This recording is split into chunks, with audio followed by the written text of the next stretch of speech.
can move on up if the girls. Janet, you could move on closer if the girls aren't here. Okay.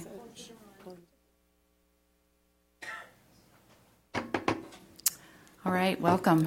I'm going to reconvene the Amador County Unified School District Board of Trustees meeting.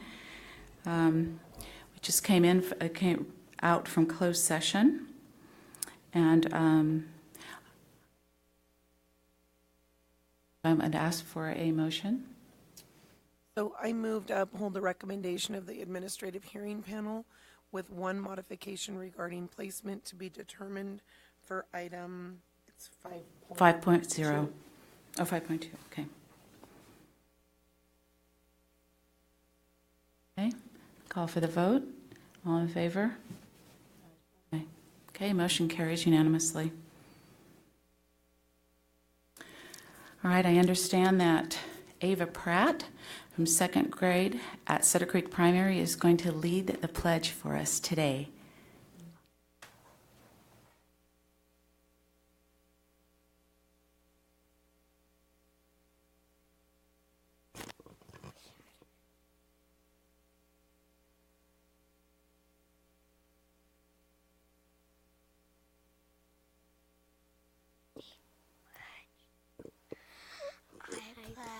Allegiance to the flag of the United States of America and to the republic for which it stands, one nation, under God and indivisible, with liberty and justice for all.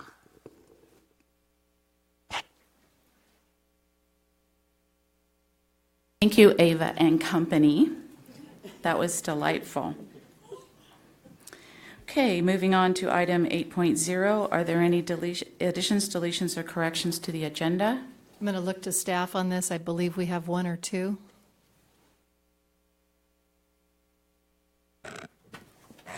Yes, for item on the attendance, which is item, hold on one second, 14.4, we have a corrected, there were a couple of boxes that need to be checked that weren't originally, so just a slight correction was made there on that item. Thank you.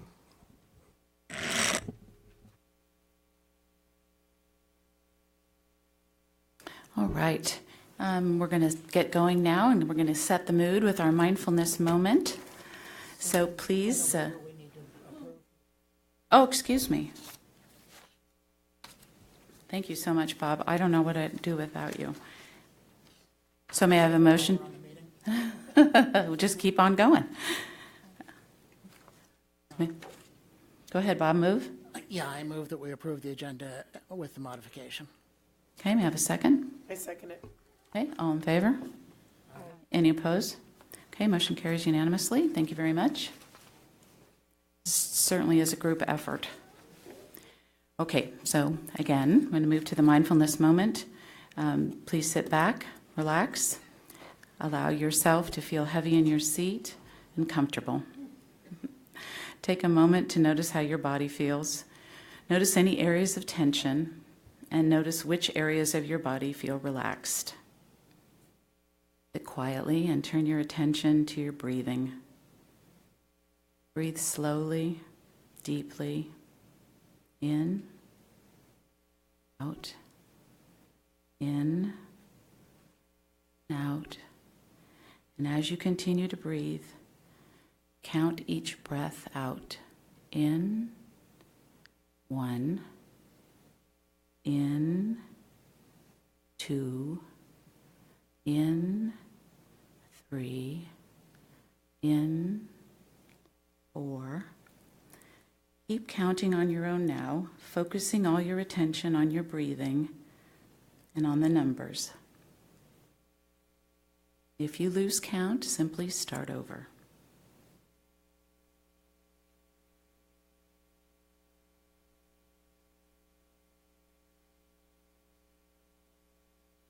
Now just stop counting and simply relax for a few moments. Just be.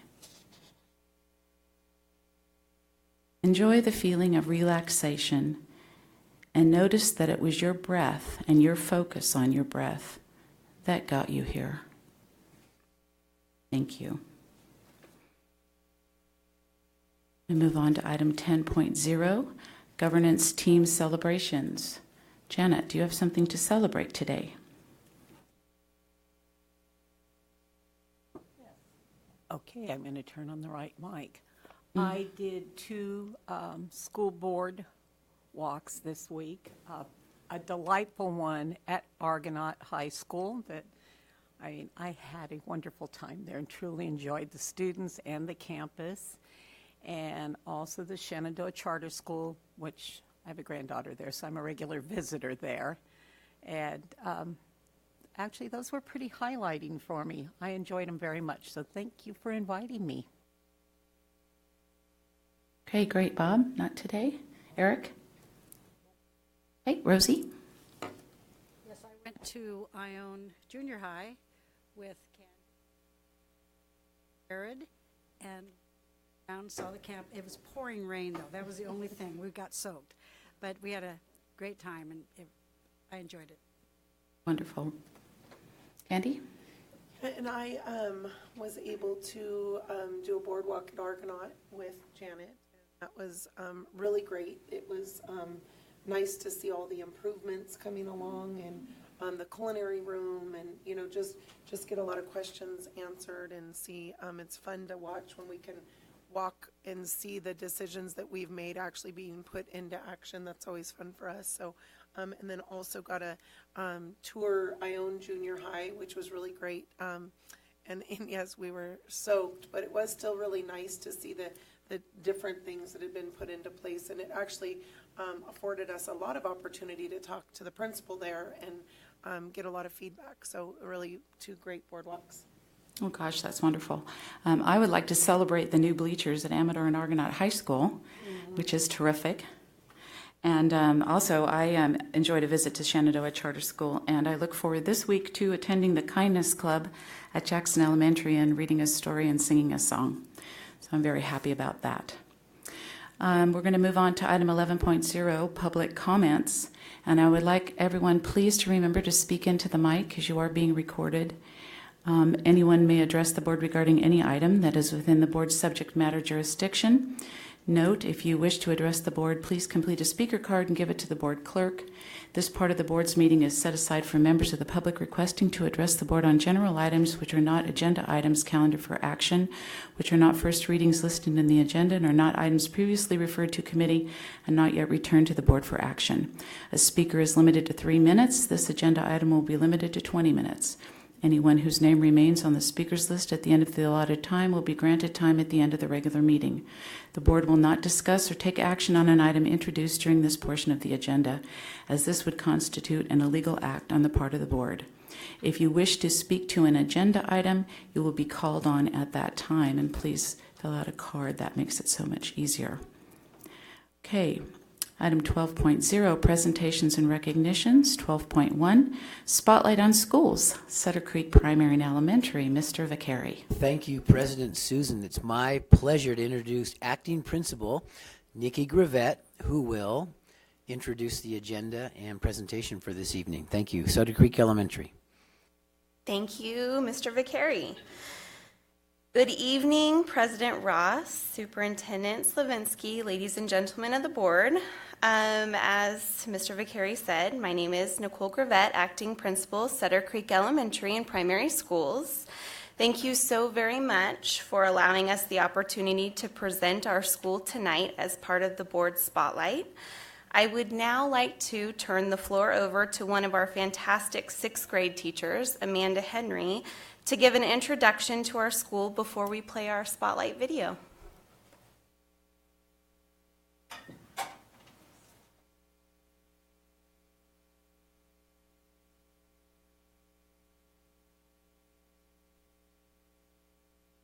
Hello, thanks again for having us. My name is Amanda Henry. I'm a 6th grade teacher at Sutter Creek Elementary School. There's no question that teaching and being at this campus is the most enjoyable job I've ever had the privilege of going to every day. We enjoy unparalleled teacher collaboration, highly competent support staff, and wonderful students and families. We also have 6 teachers on staff currently that are former, apologize, I have to read off my phone, that are former Cedar Creek Elementary alumni, including myself. There's just something about our school that makes it difficult to stay away. Some of these special programs include Student Council, Kindness Club, weekly Friday afternoon electives, Creative Writing Gate, math clinics, tutors and TAs from the high school, and PE, art, music, and a strong PTO. A love for teaching and enriching kids' lives is evident in all of our staff members. This is truly unique, and it's at the core of our school culture. The following video is an excellent example of the culture, our school, and our special relationship with Amador High School. Amador photography teacher Dave Tierpak, thanks for coming, organized and dispatched students to take the video. RTI and all-around awesome Cedar Creek teacher Tia Peters co-wrote the script and videotaped students. Acting principal Nikki Gravett organized us all and was wise enough to know our strengths and activate them. We hope you enjoy watching. This is Cedar Creek Elementary School. Thank you.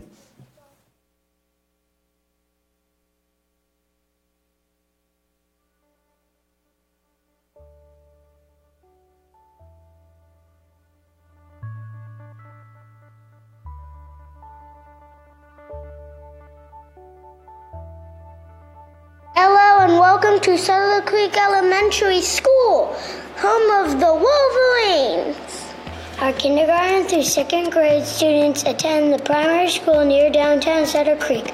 Our 3rd grade through 6th grade students attend the school at the upper elementary next to Amador High.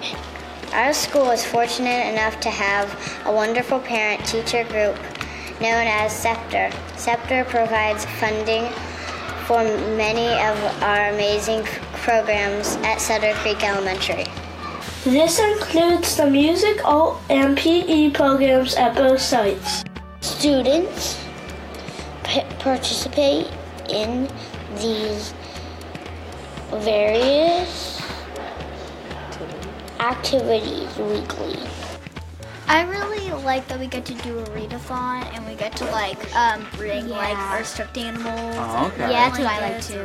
Like drawing and coloring and writing. Okay. Because at my house I have at my other house I really just have a lot of pictures on the walls and a lot of little things and a lot of drawing. SEPTA provides these programs through fundraising, including our biggest fundraiser, Save Your Amador, which is coming up in May. Tickets are available now at both school offices, by the way. Each class at Cedar Creek Elementary creates a project to auction at this event. These projects are always a big hit. At Cedar Creek Elementary, we have Kindness Club, Student Council, and weekly Friday enrichment program.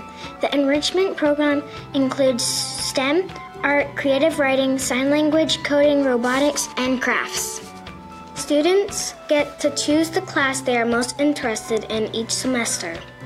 Being right next to Amador High School, we are very fortunate to have access to the high school track, tennis court, and other facilities.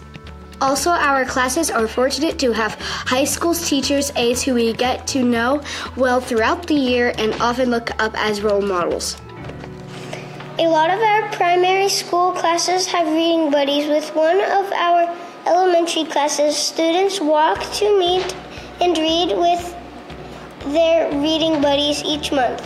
It is one of our favorite activities. This year, our school participated in the Pennies for Patients program. Our students are very generous and really love to give back and support programs like this. This year alone, we raised over $900, and that's a lot of money.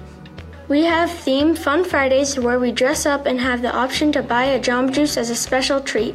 Sometimes on Fun Fridays, they do Harry Potter Day or Pokemon Day where you get to dress up or bring something. Sometimes it's readathon or pajama day. Sometimes you get Jamba Juice. and sometimes you have bookstore. Student Council brings in some fun and educational assemblies each year, and of course, we continue to take fun educational field trips. Yesterday, actually, we went to Kirkwood and we went downhill skiing, and we also did some cross country, and that was it was a lot of fun to just get out and just have a lot of fun with friends. So some of the activities that I've kind of liked over the course of the school year was my favorite was probably science camp for the 6th graders, because we just got to it was just really fun to be with your friends out in nature and learning about stuff. So we learned about sand crabs, we went on various hikes.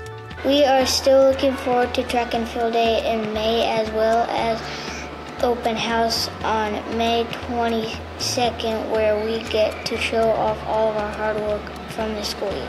We think being a Wolverine is pretty amazing and special. Cedar Creek Elementary rocks. We would like to thank Mr. Tierpak and his students from Amador for helping us create our video. We are looking forward to becoming Amador Buffaloes in the future.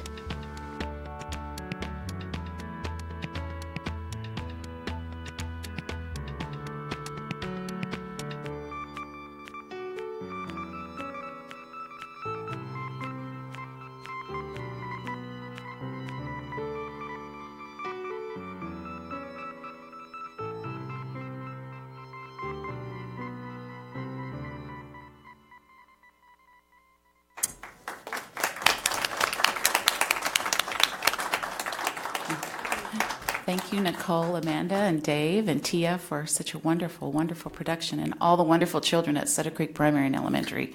Couldn't do it without you. Could all the students and teachers from Cedar Creek please stand so we can give you a round of applause?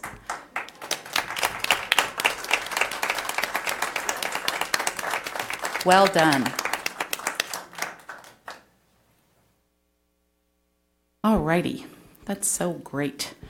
Ready to move on now to 12.2, recognition/resolution, Week of the Young Child. Ms. Zirk?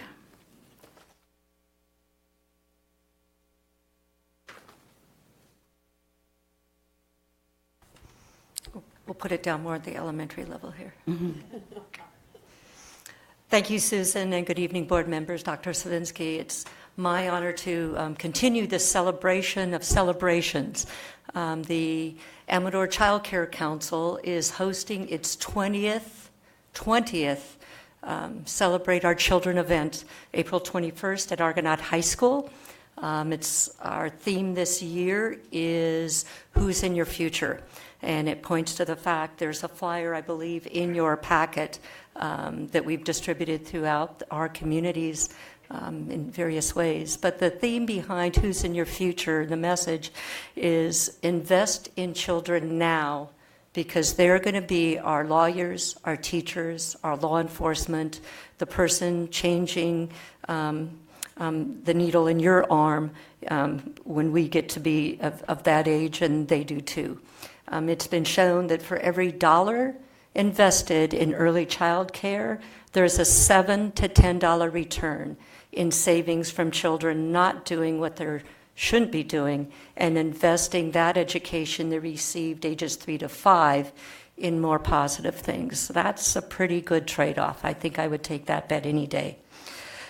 Our recognition is part of the National Week of the Child, which celebrates children, families, child care providers, and community services children nationwide.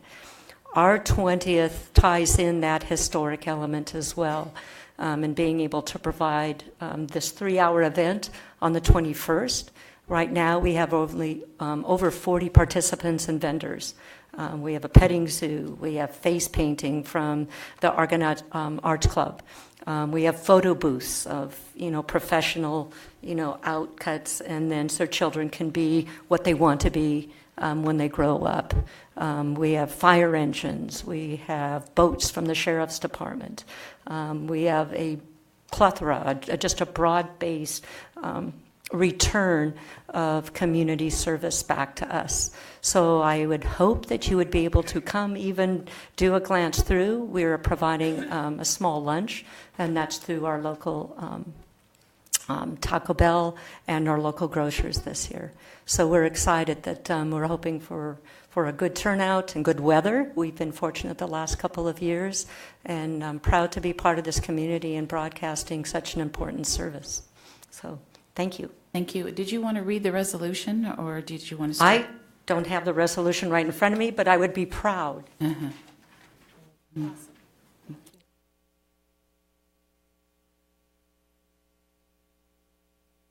Whereas Amador County Unified School District, in conjunction with the National Association for the Education of Young Children, are celebrating the Week of the Child. Whereas this organization is working to improve early learning opportunities, including early literacy programs that can provide a foundation of learning for children in Amador County. And whereas teachers and others who make a difference in the lives of young children in Amador County deserve thanks and recognition. And whereas public policies that support early learning for all young children are crucial to the future of young children and to the well-being of our communities.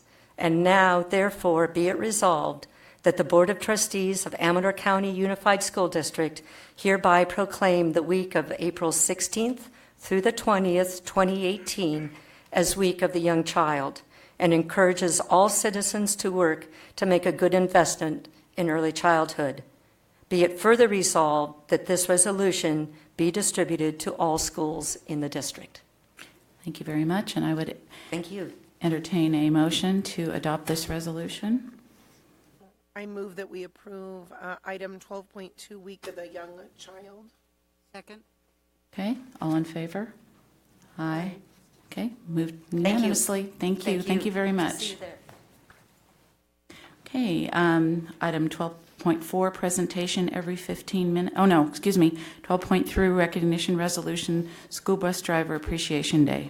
Mr. Critchfield. Thank you, President Susan, board members, and Superintendent Slavinsky. We have a couple of items tonight for our Transportation Department. Later on in reports, Charles Knight, our Transportation Supervisor, will give you an update on our Transportation Department. I would, if that's okay, like to recognize our transportation employees who are here tonight. Is that okay? We have a few of them. Absolutely, please do. So we have Charles Knight, our Supervisor. I see Teresa hiding in the back, Teresa Kramer, and Mark Turney, one of our bus drivers as well.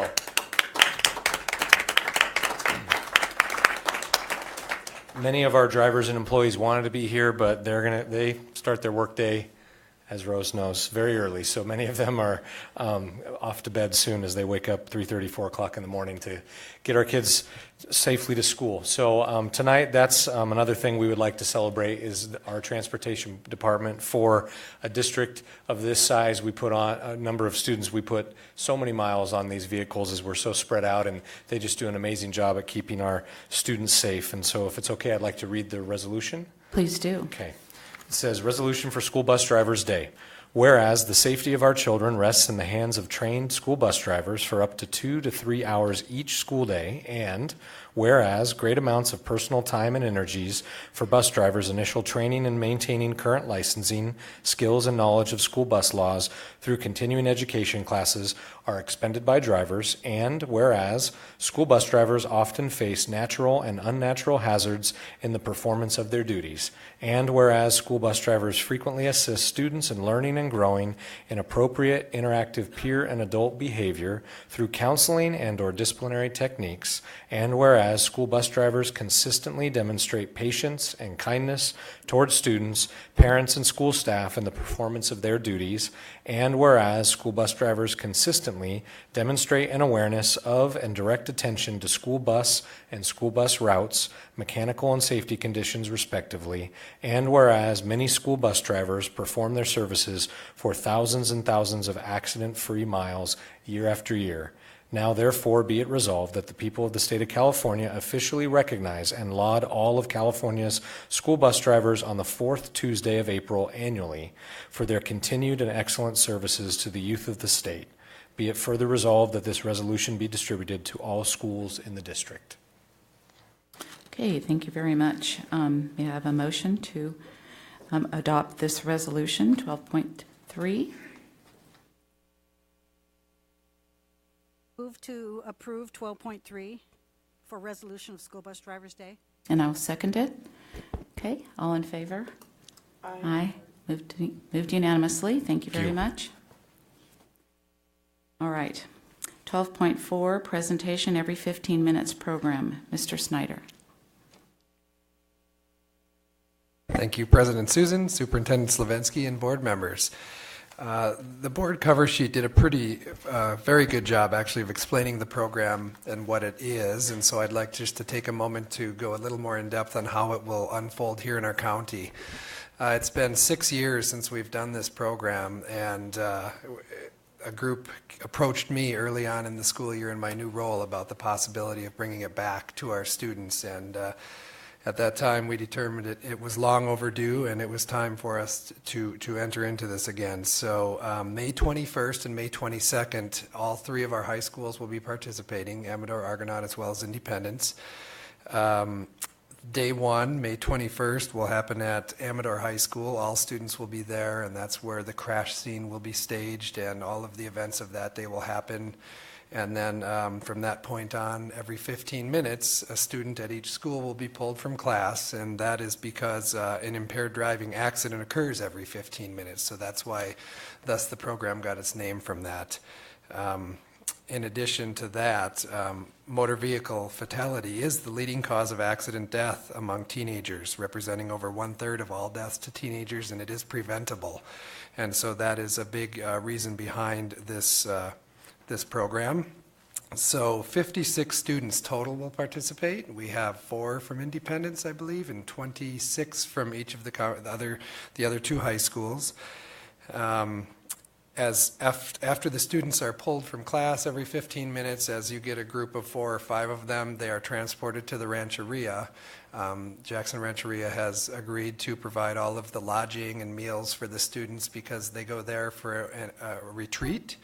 There's educational activities, team building activities. There's also a parent portion where parents come in the evening and have their separate parent retreat. And again, this is all about educating students about the dangers of impaired driving.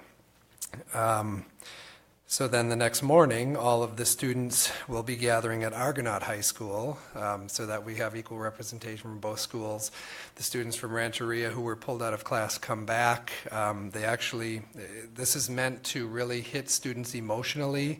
You can tell students statistics and they hear it all the time. You shouldn't do that. But this program really is designed to get at the inner emotions of students. So at Argonaut, the assembly the next day actually has a funeral, and there's caskets, and it's very impactful. It is obviously all staged, and then there are speakers, and then it all is going to be ending in a public celebration of we've completed this 2-day program. It's a big community picnic, and certainly, board members would be welcome to attend. We'd love to have you show up for that. On the second day, May 22nd, there'll be food trucks, and that's being sponsored by our probation department. Let's see, the students who are participating remain confidential throughout the process all the way up until the moment they're actually pulled from class, and that's again designed for maximum impact, and you just never know who it could happen to or who it may happen to.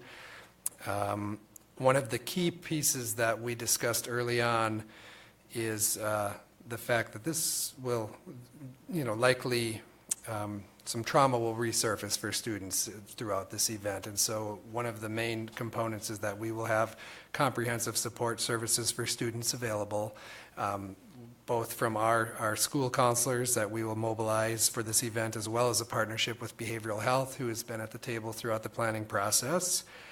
We've had several meetings all the way since October. All of the principals have been involved, and they have a teacher that's kind of helping them plan the event. So we just wanted the board to be aware. Certainly, as we get closer to the event, there will be a lot of community discussion and activity, and then the day of the event, it's always a helicopter lands. I mean, there's a lot that happens, and we just want you to be aware and prepared to answer any questions that might come up from the community. So at this point, I will take any questions or comments you may have. Any questions, board? I have no questions, but I'd like to say that 6 years ago when this happened, I viewed it, and it is an emotional, hard hit on young people who believe basically that they are invincible. And I thought as students leave and disappear for that 24-hour period, it causes anxiety in a positive way. Right, It's a yes. positive thing. And I'm grateful we're doing it again. Thank you. Well, isn't there a component where parents write an obituary for students that have? That is one of the parts, yes. So for each of those students who are pulled, out of those 56, yeah, the parents do have to write an obituary, which, very difficult to think of doing that. But again, really hitting that Impactful, emotional aspect of it. And some of those are read the next morning at that assembly where everyone gathers, so. I'm very excited that it's been brought back. I've never seen one. I've been aware of them before, but with my girls turning 15 this month, I'm super excited that it's back right now. So, that's an interesting point. Sometimes they don't involve freshmen. It's sometimes they'll target juniors and seniors, but it's been 6 years since it's been done here, and the decision was made to bring this program to all of our students. So, yeah. You mentioned that there'd be support on hand for students that this brings back trauma for.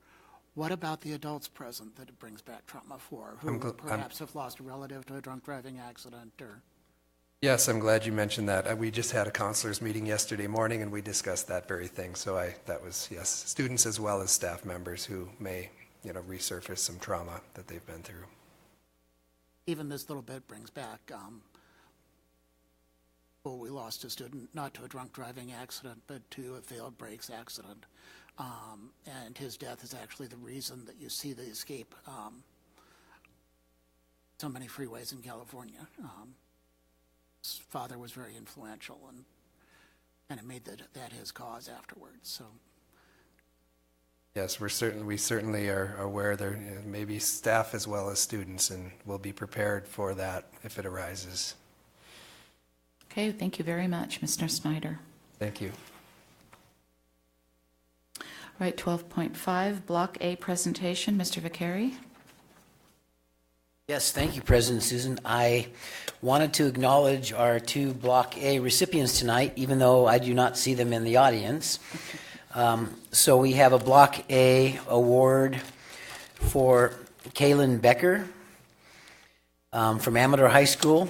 Kaylin worked on building exhibits at the Amador County Fair and the California State Fair, cleaned fair buildings, and exhibits help with judging and clerical duties from July 2014 to July 2017, totaling 275 hours. And tonight she would receive a pin and her Block A for that.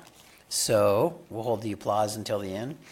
And then from Argonaut High School, Kaylee Plunkett, she was a volunteer during the Butte Fire in September of 2015, and she accumulated 135 hours and will receive her Block A tonight from Argonaut and a certificate. So I wanted to acknowledge them and give them a hand. So we'll make sure they get these tomorrow. Thank you. Thank you, Mr. Vicari, and congratulations to those girls. Okay, 13.0, consent agenda. Do I have a motion to approve the consent agenda? I move we approve the consent agenda. Second. Okay, any questions, concerns, discussion? One question on the personnel page. One of the people identified was effective February 22nd. Wondering why it's coming to the board in April rather than one of the March meetings. Seems like it's well past due. Page 16. This person was on the 39-month rehire list, and as we went through the process, this is when we were able to bring that forward. So she started February 22nd and make it to the board meeting until April 11th. This is the individual who was on the 39-month rehire list, and so at the end of the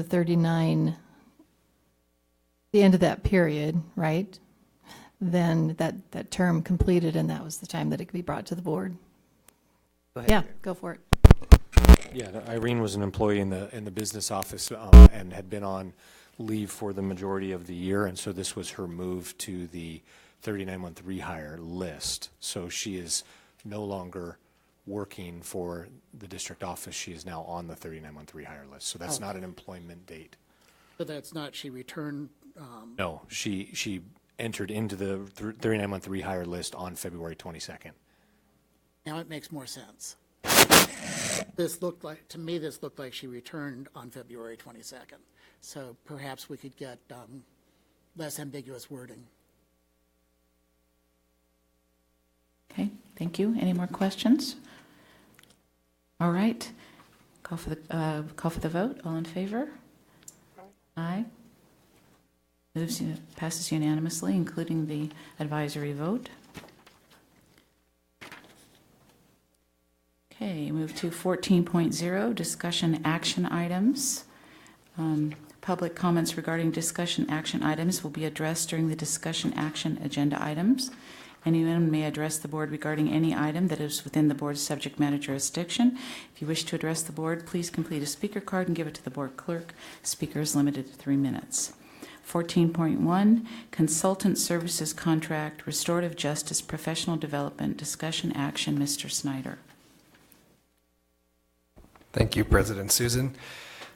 There's a major push statewide, nationwide, around alternatives to suspending students from school.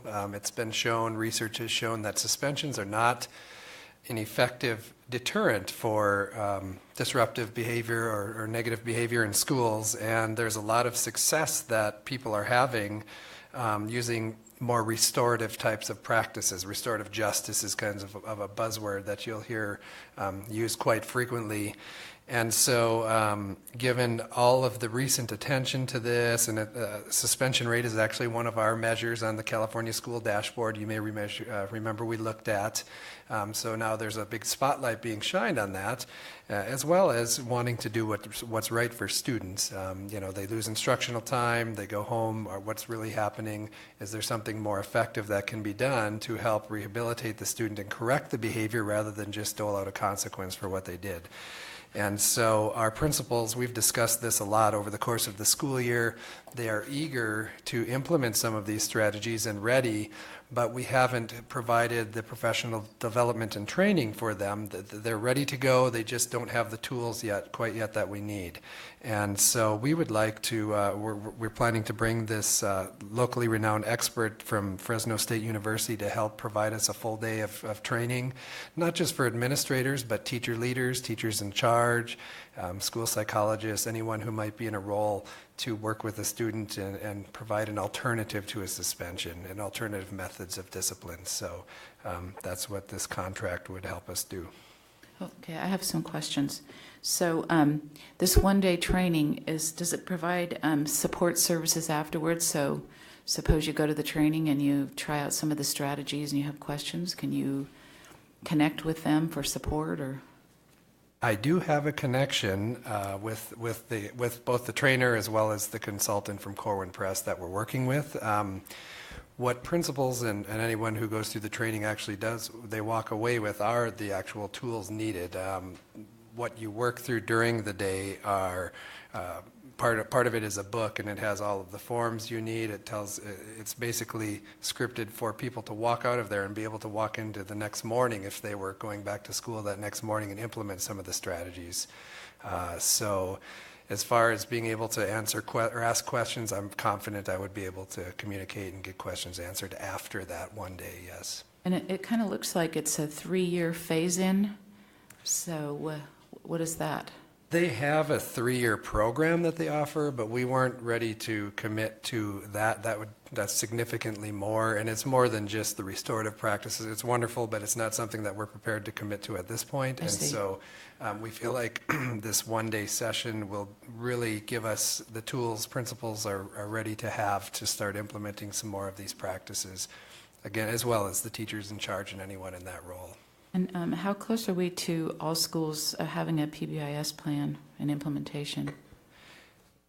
Through the MTSS process that has arisen, and sites who hadn't initially thought about that have now begun exploring that more in depth, and PBIS this is certainly part of the PBIS as well. So I think it's safe to say that it is actively being discussed or considered at least all 6 of the elementary schools, if it's not already in place. The sites that don't currently have it are interested in looking, again, for some alternative ways. Because I can see how the restorative justice would dovetail well with PBIS, and it isn't sort of just like a random strategy. Can I jump in here and make just a few quick comments? So PBIS stands for Positive Intervention Support System. And in working very closely this year with 7 of our 12 schools, I know that there are 2 schools specifically who have already made commitments through working with their teachers and their school site councils to make PBIS part of their single plan for student achievement focus area for next year, and it currently is not this year. So Sean is exactly right. Through the multi-tiered systems of support planning work that we've been doing with the Stanislaus County Office of Education, with principals and teacher teams there attending, in many cases it's been eye-opening and expanding thinking, and has encouraged them to look at different strategies to put in their plans for next year. And then I also wanted to give Mr. Critchfield a chance to speak to this too. He had personal contact with these facilitators last year and actually made the recommendation for this group to us. Yeah, last year we went to the state MTSS conference put on by CASQA, and these presenters were there for one of the workshop sessions. So it was only a short 1-hour session with them, but I left very impressed, purchased their book, and what I enjoyed most about their book, Don't Suspend Me, is it doesn't spend a lot of time convincing you that suspension isn't the best option. Instead, just like they say, it's a toolkit where it's giving you ideas and tools you can immediately start to implement as a principal going through that process with students. So they're very dynamic speakers. The 1 hour was fantastic, so I imagine a full day with them will really be worthwhile. That's terrific. Any questions, Bob? Yeah, sorry if I missed this. What date were you planning to have the training on? June 8th, off the top of my head. June After 8th. school is out, it is one of our pre-designated dates for leadership retreat. Yeah.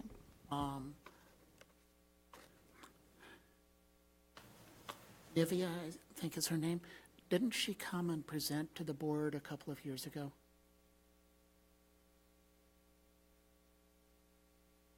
First 5 or early childhood education? Oh, yeah, I think you're thinking of, oh goodness.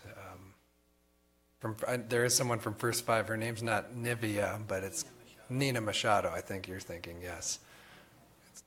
That could be. Anyway. Not the same person, but yes, I know who you're talking about. Just trying to place people in places. And would it be possible for interested board members to get a copy of the Don't Suspend Me book? Absolutely, and also an invitation to attend pending board approval. I would love to.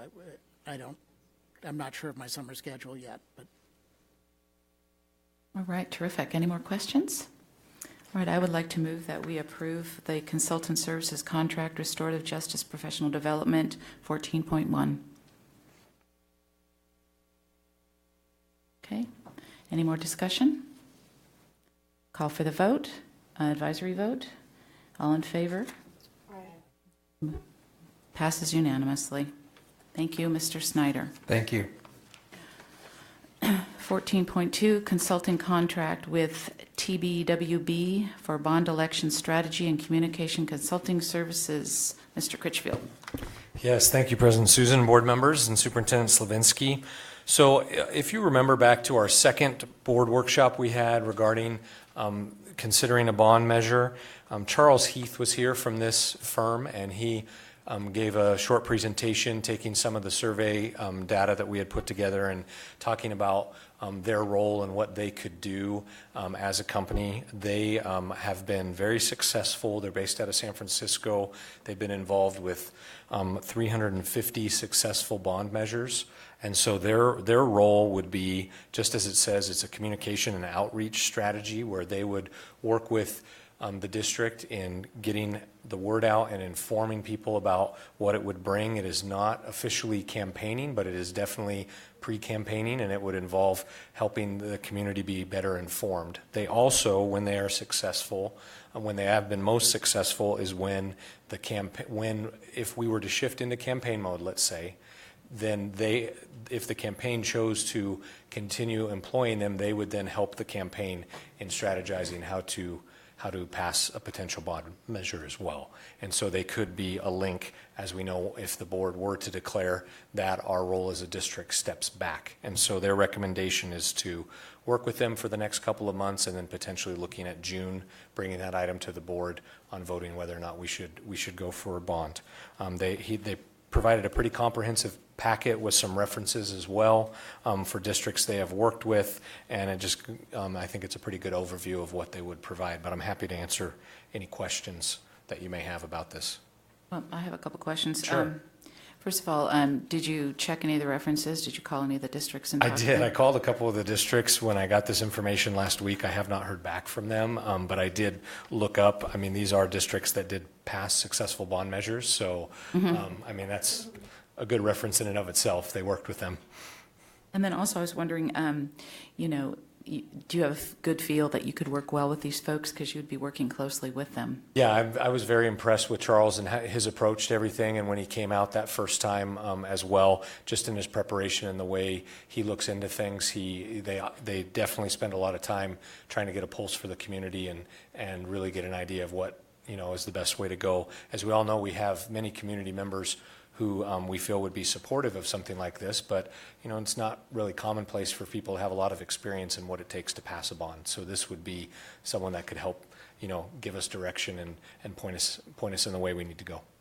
That's terrific. Any other questions, Rosie? Yeah, I looked over this, and like they get paid $6,000 per month for consulting fees plus $12,000.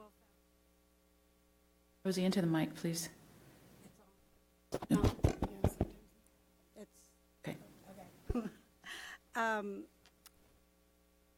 For production and distribution of information materials, which are paid through developer fees. Question as to how much developer fees do we have, because we are putting a track in also, which is, that just kind of worries me if we run out, if we have to pay for it. Okay, I can assure you we will not be running out of developer fees. Developer fees have gone very well this year. And we have everything accounted for in developer fees, and the account balance is very solid. I don't know it offhand, but it is in a good position. There's also some side costs, like we have to reimburse them for certain purchases and rentals and mileage. Here it has parking fees, travel time, copying fees, telephone charges. There's all kinds of extra charges that would be added. This will also be added to taxes, bond passes. It goes to the taxes here, and I know there's a lot of retired people and new families that have bought homes, and their taxes will go up. Is there any way of finding out what, like doing a county-wide, how much the taxes will go up with this amount of money? Bond. I mean, I know a lot of people are probably wondering what that's going to be. Yeah, and that's part of the public outreach, and we did discuss that. I know it's been a while in those board workshops, but depending on the amount that we go for, 80 million was our maximum bonding capacity, and if the board were to go for an $80 million bond, let's say, then the cost to the residents would be $59 for every $100,000 of assessed value on their home per year. So as an example, if your home had an assessed value of $300,000, that'd be $177 a year that as a homeowner you would pay in taxes to go towards that bond. If I may interrupt briefly, I believe that the figure was that the median home value is about $220,000 for assessed valuation. Yeah, because again, it's assessed value. It's not what you sold or purchased the home for. It's the assessed value. This is also up to the voters, and Yes. they don't vote this, then put into it, we've lost, though. Correct. Thank you. I am actually grateful that Rosie asked for that amount, just for it to, be public, because I know there was a misprint in the ledger. Correct. That said it was like $5.9 per 100,000, so I'm glad to have that out and corrected. And then also, Rosie, with regard to all of the workshops that we did, there was a lot of work that already went into this to determine, they already did a lot of surveys in the community and get us to this point. It was a very, very positive response. So I'm excited for. Yeah, speaking to the survey, as the board approved that earlier this year, I mean, I don't feel like we would continue down this path had the survey not been so positive, but it definitely looks towards providing us with a good chance of having an opportunity to do something like this. And so that's why, our feelings at this point are, if we're heading in that direction, we need to, it takes money and effort to get there to make it happen. We can't just hope for it to work out, I guess is maybe the best way of saying it. I feel like confused people do nothing, so this is going to allow a lot of communication to the public so that people are not confused on what this bond is providing. See how the communities don't support the schools don't get. Yeah. And Rose, back to your comment about that second paragraph and proposed fees when it comes to mileage and things like that. Those are all very typical things you would see in a consulting contract, but they will be talking to us if any expenses occur outside of the $6,000 a month and the mailing costs, where we would be in close communication on things like that. Okay, any other questions? Bob? I just wanted to make sure that Craig was awake this time. Since apparently errata don't get published. I believe the confusion too, going back to the amount, if I can go back to the amount for a minute, I believe the confusion that comes in is the way they do the math makes it, makes it a little bit trickier. It's 5.9 cents per $100 of assessed value, which doesn't mean a whole lot to people when you say you're working off of $100. So if you just add some zeros, it makes it a little bit easier, right? You get $59 for every 100,000 is the same rate. And so that's where those numbers, it's very easy to have a typo or a misprint there with the 5.9 cents per $100.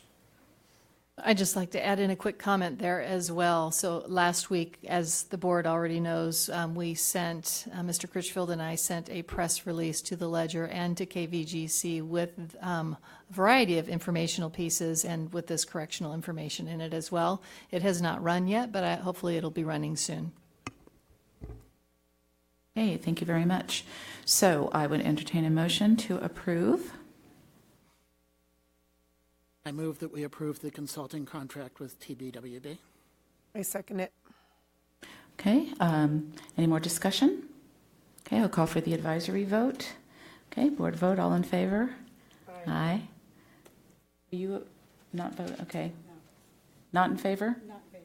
Okay, so, I have to look into it more. okay, 4-1. Rosie's a no? Mm-hmm. Okay, thank you. Nice to see somebody else be the dissenting vote. Okay, 14.3, Amador County Recreation Agency Board of Directors, County of Amador, State of California. Mr. Critchfield. Yes, and Carolyn Fergulia from ACRA is here as well. And so we, and Rose, as you know, sits on is our district representative on the board. And this is, represents work that was put in through county council to revise their JPA agreement. And so as one of the acting bodies of the ACRA board, for them to be able to move forward, they would need the approval of this board as well. So Rose, I don't know if you have any other comments on this? No, I just want to say that they have Carolyn has did a great job, put a lot of work into this, and Wayne has did a lot of work, and the whole board has, and I think they did a really good job on it. And everything is marked in here as to what they put in and what they took out, and they did. Thank you.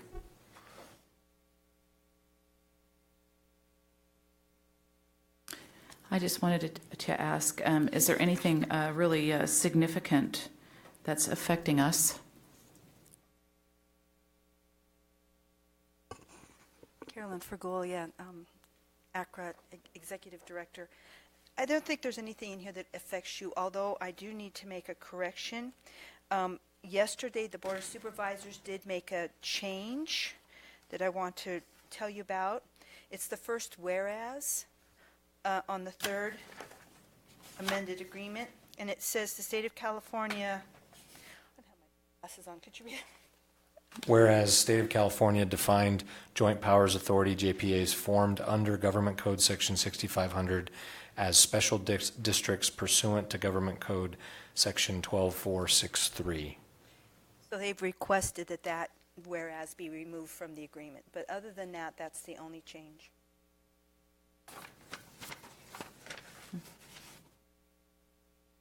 Sounds like they couldn't resist fidgeting with it. That's on page 60 of your board packet, what I just read there. Oh, okay. All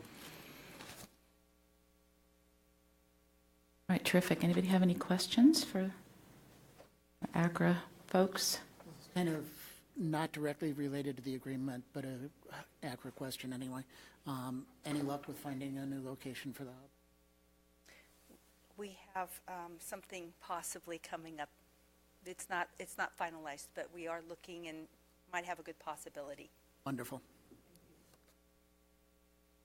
Okay, Rosie, did you want to move?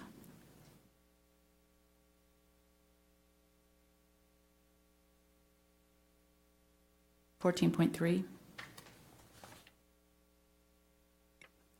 Move to approve the update to the ACRA JPA agreement. I'll second. Okay. Any more discussion? Advisory vote? Favor? Board vote? All in favor? Aye. Moves unanimously. Thank you very much for all your hard work. Thank you, ACRA folks.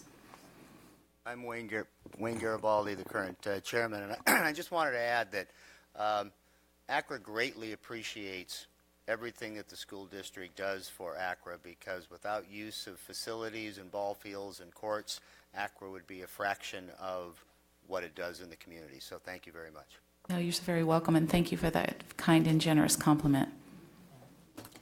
You guys do great work for the community. So yeah, it's a great partnership. We're happy. Okay, 14.4, request for allowance of attendance due to emergency conditions. Mr. Critchfield. Yes.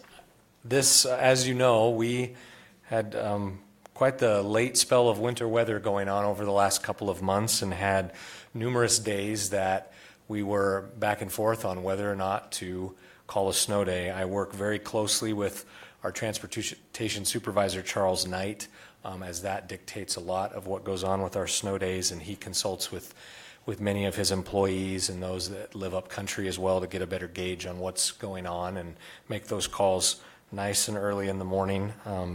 I get a taste for what our bus drivers go through every single day when we're watching the weather. We used 3 snow days this year, and in our calendar we always allot for the potential to make up 2.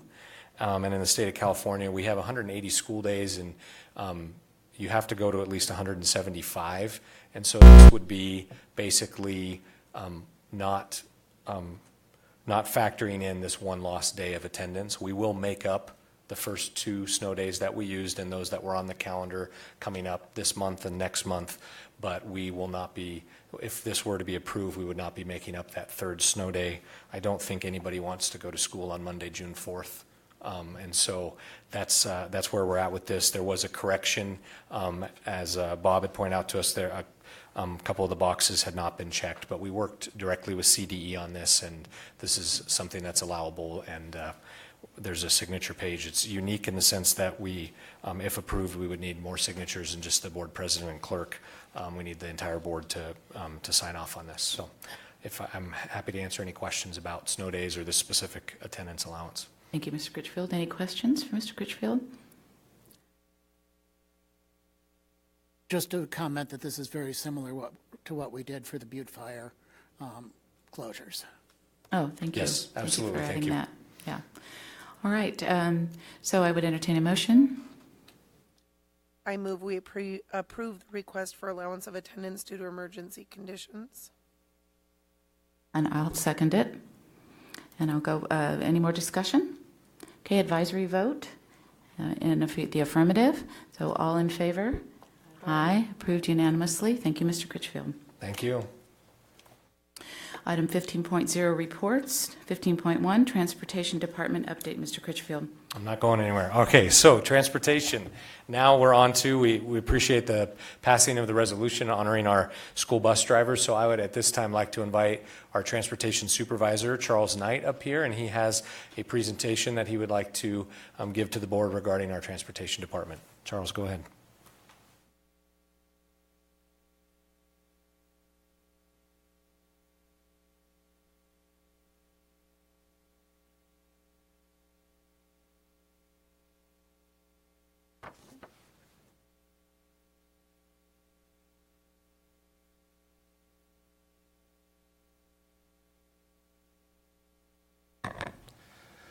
Good evening, Board President Ross, board members, and Superintendent Slavinsky. Thank you for this opportunity to address the board. My name is Charles Knight. I am the Transportation Supervisor for the Amador County Unified School District and the Amador County Office of Education. Wanted to first say thank you on behalf of the school bus drivers for recognizing School Bus Drivers Appreciation today earlier in the evening. The Transportation Department and I greatly appreciate it. Thank you. Here's an interesting statistic. According to the National Highway Traffic Safety Administration, school buses are about 70 times safer to ride and travel in than a personal car. I'll leave that up for a moment. Staggering statistics to me, and it just really highlights what Mr. Critchfield talked about earlier in the resolution, that the school bus drivers really do work hard to get trained and then stay trained year after year. This is the front office staff, myself, Tina, the department secretary, Shirley, the lead driver and dispatcher for Amador County Office of Education buses, and Teresa, the lead driver and dispatcher for Amador County Unified School District. Here's the drivers. Most of them are in this picture. There are 28 ratified permanent drivers, and we also have 6 substitute drivers, some of which are in this picture. These are our mechanics. They worked very hard. That's an understatement. They service 37 school buses every 45 days or 3,000 miles, whichever comes first. And that's in addition to any breakdowns or repairs that need to be taken care of as well. They also service 20 vans and 33 sedans / other equipment. So they're very busy. So if anybody wants to be a school bus driver, we are looking to hire. These are the only 9 hoops that you have to jump through. You have to pass drug and alcohol screening, fingerprint screening for criminal record, 20 hours of classroom training that we provide in order for you to prepare to pass the commercial driver's license exam at the DMV, the passenger vehicle exam, the air brake vehicle exam also at the DMV, and you have to have a Department of Transportation physical administered by a DOT qualified physician. Then you can do another 20 hours behind the wheel this time, which we also provide, to prepare to go to your California Highway Patrol behind the wheel test in one of our school buses.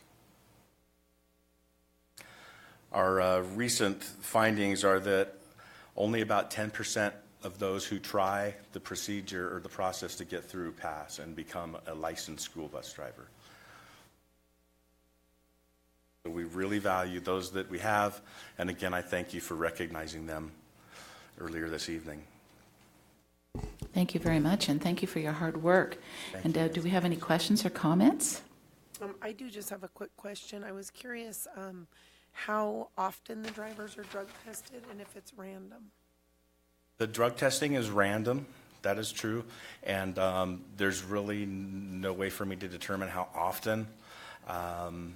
They're put in a consortium with other organizations, and they pop up randomly based on a computer draw. I can tell you it's as random as I heard a driver telling me the other day they hadn't been tested in a couple of years, and then they got tested twice in 4 months. So it's very random. And to go with that, testing occurs quarterly, and the only district employee they communicate with is myself. And so I receive a list of those to be tested, and then after the testing results come in, they're sent to me. And if there happens to be an issue, which almost never there is, but if there is, then I would communicate with Charles. Did you have something to say? I'm just curious, you mentioned that only 10% pass all of those steps. Which one of the steps is the most common for not being able to proceed? There's various. I can't put my finger on one for you that pushes them out most. Some of them walk out when we tell them there's going to be drug testing. Of course. Some of it starts real early. In fact, I was kind of curious if that was the most common point of failure. Well, I'm glad we have that, or otherwise we wouldn't have safe students to school, for heaven's sakes. All right, thank you very much. Thank you, Charles. Okay, 15.2, budget updates. Mr. Critchfield?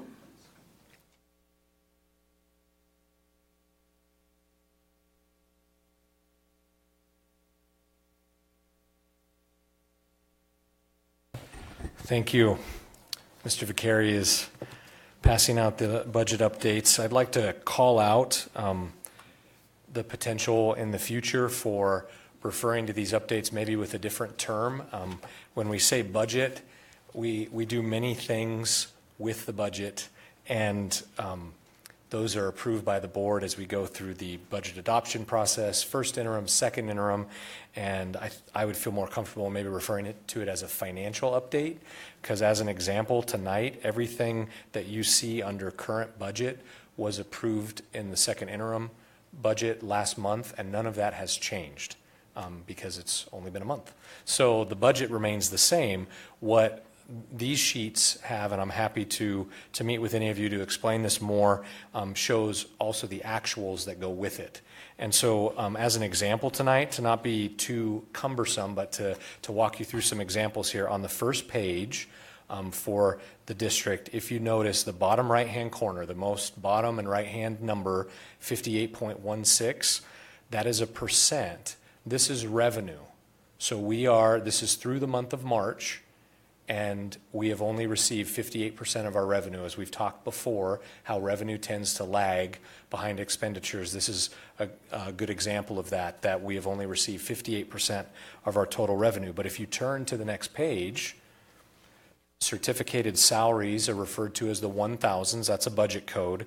So a little more than halfway down the page where it says total certificated salaries, if you go to the end, we have used about 73% of that budget, which is about normal, which shows that we're really close, but should be on track in that budget line. And it's parceled out by the various certificated employees that we have in groups. So you notice the first one right off the top, certificated teachers, right? We have many certificated teachers that we absolutely need, and notice we've spent 72% of that budget, which is pretty much on track for this time of year.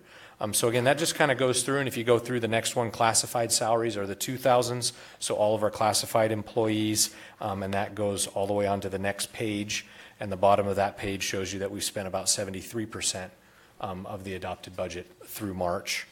And if you go to the following page, it shows employee benefits, at 65%, which is in pretty good shape there as well. That has to do with the district STRS and PERS contributions and everything that goes with that. So again, like I said, I can take you through this document more in depth, but with the budget adjustments we have made, things are looking good, and we hope to remain on track. As a side note, does have a financial impact, so I feel it's appropriate to mention. As of yesterday, the Argonaut solar canopies in the parking lot went online. They were approved by PG&E, and they are now online, so we should see a massive dip in our utility expenses at Argonaut High School. And they will continue, yes, that's very exciting. And then they will continue with this same process for the solar farm as well, and I will give an update as that comes out. But that directly ties to our dollars as we now begin to offset any of the utility expenditures at Argonaut High School with the canopy that's now online. Any questions about our financials or expenses? I'm happy to answer or get back to you if I can't tonight. Board, any questions for Jared? Go ahead, Bob. Okay, you looked like you had a question. I was kind of signaling you could go first. No, go ahead. Okay. No, I don't have a question. On page 8 of this, am I correct that the number at the lower right is, if this were a checking account, would be the balance in the checking account? Yes, that has to do with revenues and expenditures, and as you know, the board approves the TRAN to help float us the money as revenues are lagging behind expenditures. If you go to the top of that page, cash and county treasury, that would be more an equivalent to a checking account. That's the amount of cash sitting in the county treasury in the district, $83,000. And essentially the difference between being 70 some odd % through our expenses and 58% through our $5 million at the bottom. Yes, and then that once the revenues catch up and we balance books and close books, then it all, once revenues get to 100%, then we can make it all look pretty again. That makes sense. Okay. Couple of tangentially related questions. The Argonaut track, is that going to wind up being part of this fiscal year's expenses or next fiscal year? This fiscal year. So even if they don't get it done before September, it'll be this fiscal year? So in that contract that was brought to the board last month, there's a payout process. So at certain steps along the way, we pay a percentage of that contract. So to be more specific, if things go as planned and they get it all done in this fiscal year, we would pay out on it. If they didn't, we would not be paying out on all of it until the work is completed.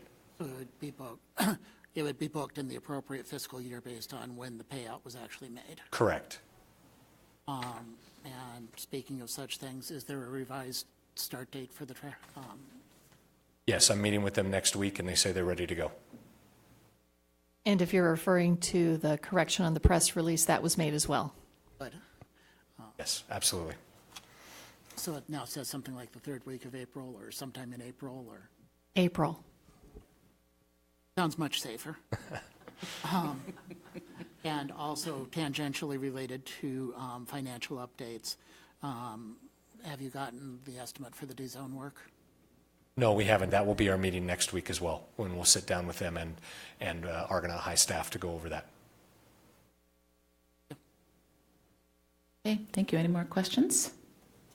All right, thank you, Mr. Critchfield. Thank you.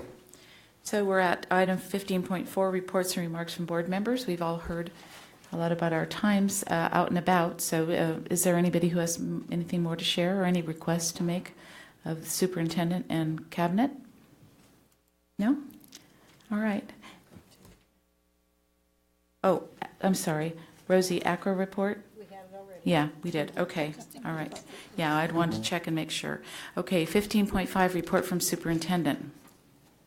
Yes, I would like to just share a few quick things. Last night I had the opportunity to go to the Jackson Rotary meeting and dinner, which happens every Tuesday evening. Last night was extra special because 2 of our Argonaut High School students were there. I didn't realize they were going to be there, but they were, reporting on the Rotary Interact program that they participate in. And it was just, and Susan Zaffarano, one of the Argonaut counselors, was there as well. I had a chance to sit with them at dinner time and chat with them and talk with them, and they shared to the whole group about the great charitable work that they're doing. And they passed a bucket, and I don't know how much they got, but they got some great donations from the Rotary members to take back to the school as well. So that was great to see. I also wanted to just share briefly that I had 2 site coaching visits this week already, one at Pioneer Elementary School and this morning at Jackson Elementary School. And it's just, like I tell you all the time, it's just so exciting to see our students and our teachers and our principals and our support staff so enthusiastic and actively engaged in the work that they're doing. We visited mostly upper grade classrooms this morning, at Jackson 3rd, 4th, and some 5th grade classrooms, and we saw math instruction in progress. We saw students outside actively involved in taking perimeter and area measurements through an inquiry, kind of project-based approach. We saw a use of standards-aligned math textbooks and materials and struggle thinking, and teachers and students working together on that. And so I just wanted to share that out with you again, because our people are working well together and really doing a great job. That's wonderful. Thank you very much. All right. So future meeting items are listed. Next meeting, Wednesday, April 25th. And so this Amador County Unified School District meeting is hereby adjourned. We'll take a 5-minute break, and then we'll move on to the county office. Isn't it nice how much shorter the meetings are when we have 2 a month rather than when we were having 1 a month? Yeah.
All right, folks,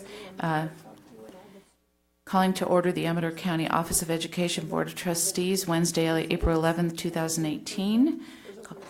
Calling to order. Ms. Candy.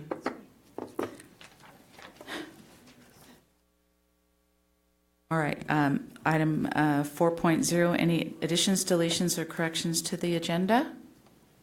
Okay, hearing none, seeing none, I'm moving on to public comments. Are there any public comments addressing the county office agenda or not on the agenda? Hearing none, seeing none, I'm going on to the consent agenda. May I have a motion to approve the consent agenda? Move to approve the consent agenda. Okay, and I'll second. Moved by Rosie, second by Susan. Take the advisory vote. Okay, and all in favor of approving the consent agenda? Aye. Moved unanimously or passed unanimously. 8.0 reports, 9.1 report from superintendent. I would like to let you know that not this weekend, but the following weekend will kick off another quarterly meeting of CSESA, the California County Educational Services Association for County Superintendents. So next Sunday, Monday, Tuesday, I'll be in Los Angeles with the other 57 county superintendents. I think I've shared with you before about these quarterly meetings. They're very informative. We get information directly from the California Department of Education, researchers, candidates who are running, and all sorts of great information. So I'm really looking forward to being there this time again and collaborating with them. I received a call earlier today from Margie Bulkin, who is the county superintendent in Tuolumne, and she was giving me some preliminary information in preparation for this event. And so I'll be looking forward to sharing more information with you when I return. That's great. Thanks. I can't wait to hear about it. Any reports or remarks from board members regarding county office? Bob? Just a quick remark that there is being hosted by Foothills Rising a candidates forum for multiple county-wide offices as well as districts in the county, and of relevance here is that it includes the County Office of Education superintendent candidates, both of them. And I have heard a rumor that it might actually now include the judge candidates. I haven't gotten a confirmation back. So, and that's this Sunday, right? It's the 19th? What? 15th. 15th. Which is this Sunday, yes. Mm-hmm. At the Jackson Civic Center, 2 o'clock, is it? 3 o'clock, I believe. O'clock? Yeah, 3 to 5:30-ish. Yeah, and depending on how many candidates actually show up. Mm-hmm. Thank you, Bob, for that. Any other comments? All right, the next meeting will be Wednesday, April 25th, 2018. Amador. Oh, I'm sorry. I guess I'm ready to go home, Jared. I'm sorry. Budget updates, Jared. Susan, you're not going to offend me if you end one of these meetings. So we have a similar update here for the county just as well. Mr. Vicari passed that out to you as well. And it's a very similar story when it comes to revenues and expenses. And so as you can see on that first page in the bottom right-hand corner, we've, through March, received 60% of our revenue. And I've discussed this before. We have on the county many federal programs, and those are ones that we have to keep a really close eye on because many times they're a program that we begin spending money on whatever federal program it might be at the very beginning of the year, and sometimes we don't see any of the money until March, April, May, sometimes even June. And so it's just something my team works really hard on to keep track of those things. So again, the budget would look fine in that. It would actually be, because that's what we've, obviously we will receive all that money, but when you get into actuals and the money we've actually received, it lags behind. So 60% is actually not bad for this time of year. My team's done a really good job in chasing down some of those revenues as quickly as possible to make sure we bring them in. And you'll notice when you get into certificated salaries and classified salaries, the percentages are very similar to what was presented in the district in the low 70% that have been spent out at this point. And so things in the county look good, but as you know, we subsidize with money from the district, and so with what we've budgeted for, we hope to remain on track. That's terrific. Thank you very much. Welcome. Thanks for all your hard work, too, and your whole office. Thank you. We I'll let appreciate them. Yes, Before yes. you adjourn, may I? Yeah, you may. Got a reminder texted to me that Shake Ridge is now open. I don't know whether that affected our bus routes or not, but Great. I'm glad the Board of Supervisors jumped on that. Got it repaired. Okay, next meeting, April 25th, 2018. The meeting is now adjourned.